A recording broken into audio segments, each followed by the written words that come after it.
One thing you mentioned before the interview that stuck with me was the idea that you think everyone can become rich, and that perhaps some of the ways of getting rich or the idea of wealth is vilified by some people in other countries, say. Do you want to expand on that a little bit?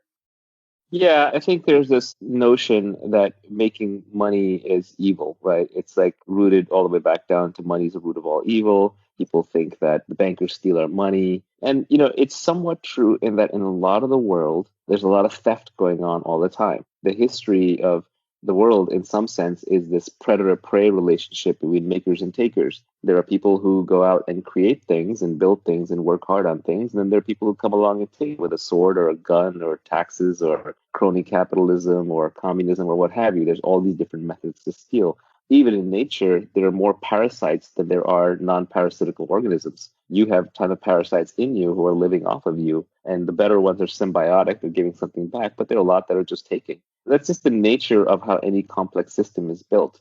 But what I am focused on is true wealth creation. It's not about taking money. It's not about taking something from somebody else, but it's from creating abundance. Obviously, there's not a finite number of jobs or a finite amount of wealth. Otherwise, we would still be sitting around in caves, figuring out how to divide up pieces of firewood and, the occasional dead deer. So most of the wealth in civilization, in fact, not most, all of it has been created. And it got created from somewhere. It got created from people. It got created from technology, it got created from productivity, it got created from hard work.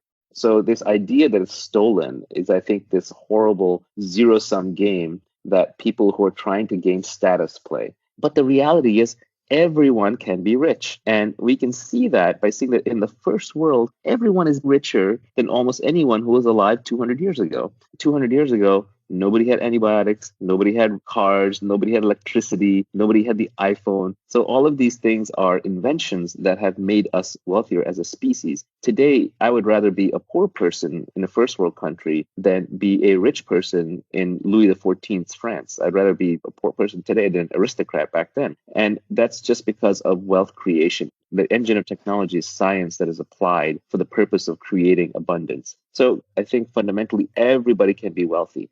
And the thought experiment I want you to think through is imagine if everybody had the knowledge of a good software engineer and a good hardware engineer. If you could go out there and you could build robots and computers and bridges and program them, let's say every human knew how to do that. What do you think society would look like in 20 years? My guess is what would happen is we would build robots, machines, software, and hardware to do everything, and we would all be living in massive abundance. We would essentially be retired in the sense that none of us would have to work for any of the basics. We'd even have robotic nurses. We'd have like machine-driven hospitals. We'd have self-driving cars. We'd have farms that are 100% automated. We'd have clean energy. So at that point, we could use technology breakthroughs to get everything that we wanted. And if anyone is still working at that point, they're working as a form of expressing their creativity. They're working because it's in them to contribute and to build and design things.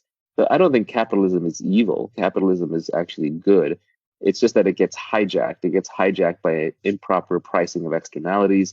It gets hijacked by improper deals where like you have corruption or you have monopolies.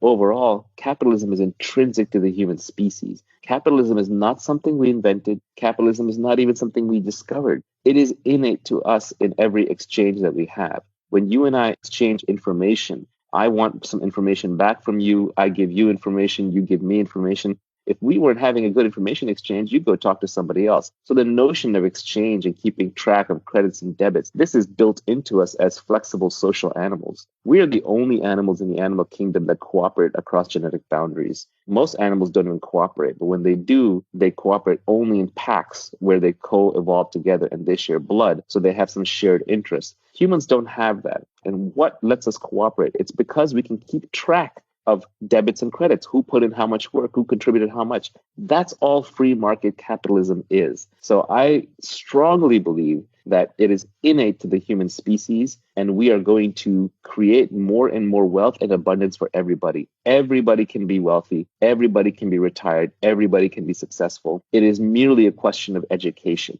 and desire. You have to want it. If you don't want it, that's fine. Then you opt out of the game. But don't try and put down the people who are playing the game, because that's the game that keeps you in a comfortable, warm bed at night. That's the game that keeps a roof over your head.